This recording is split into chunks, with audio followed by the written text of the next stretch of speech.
When the information of William Wallace was released into Rise of Kingdoms, I made a video talking about how great of a commander I think he is going to be when he is officially released into game based on the skills that we got from the official makers of Rise of Kingdoms. Now, I think he will be the number 2 priority for infantry players. If you are running one infantry march, it is 100% going to be William Wallace and Lu Che. That I 100% still agree with. One thing that I want to talk about is his expertise.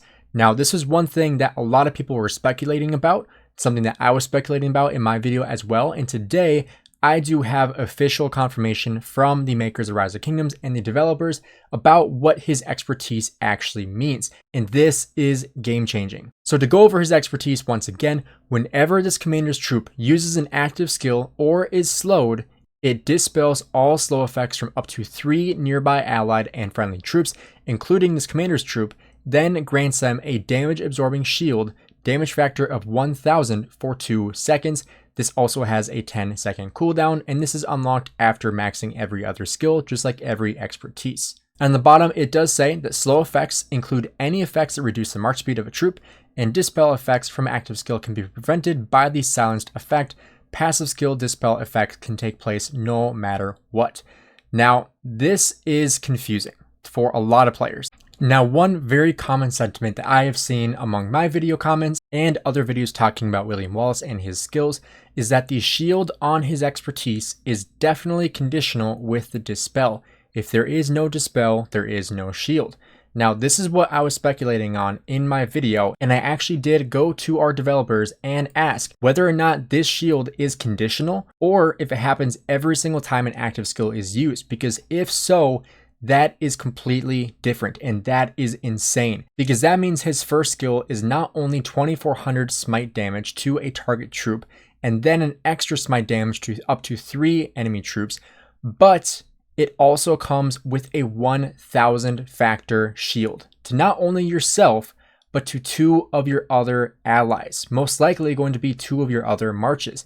And like I was saying, that seems way too strong. That seems way too powerful for that to be the truth. However, when I asked my contact with the developers, they said that the shield will open when the troop uses an active skill or when a slow effect is put on the march.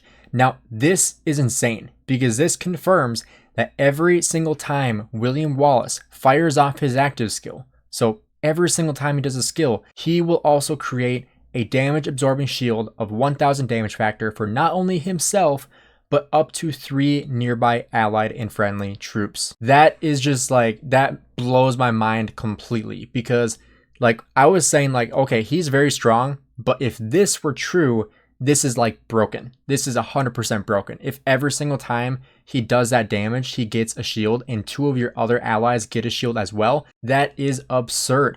Now, a skill that this is similar to is Alexander the Great. And I guarantee you, like, cav mains and archer mains are like, oh my gosh, why is infantry getting such good skills right now? Because if we look at Alexander the Great, this commander's troop gains a damage absorbing shield for 4 seconds, damage factor 1200, and grants an additional shield to a nearby allied or friendly troop with the lowest percentage of units remaining, including this commander's troop for 2 seconds, damage factor of 600, and up to 3 nearby enemy troops gain 30% more damage for 4 seconds. Now, this is his expertise as well, which is basically just an improvement on his main skill. But this basically means that William Wallace's expertise is almost identical to Alexander the Great's expertise, where you are getting damage absorbing shields. However, Alexander the Great does not have a damage factor with his active skill. As you can see, his active skill is the damage absorbing shield for 4 seconds. Now, granted, that's 2 seconds longer than William Wallace, but William Wallace is also doing 2400 damage factor every single time he fires off an active skill, and then grants shields to himself and his allies. That is absurd. Like, that literally just makes William Wallace even that much better of a commander. And obviously, like, yes, we will have to test him when he comes into game. And one thing that I absolutely despise is 1v1 testing, because especially with a commander like William Wallace that is meant to be an open field commander in a murder ball, testing him out 1v1 really makes no sense. Just like Alexander the Great, you wouldn't test him out 1v1 because he's not a 1v1 commander. Versus like Nevsky or Hookah Bing are both 1v1 commanders. Joan Prime is not a 1v1 commander. And so you would not like take that data and be like, well, nope, they lose 1v1, so they suck. That makes no sense for these kind of commanders. So that's why whenever I see testing like that, I'm like, this does nothing, because all it says is like this commander that's meant to be in a murder ball is not good 1v1, which you would expect a 1v1 commander to beat a murder ball commander. Like Sargon versus William Wallace, Sargon will probably win because Sargon is meant to be 1v1 in a dueling situation. That's where he is best. Versus William Wallace is going to be best in a murder ball situation where he is buffing your other marches and your allies.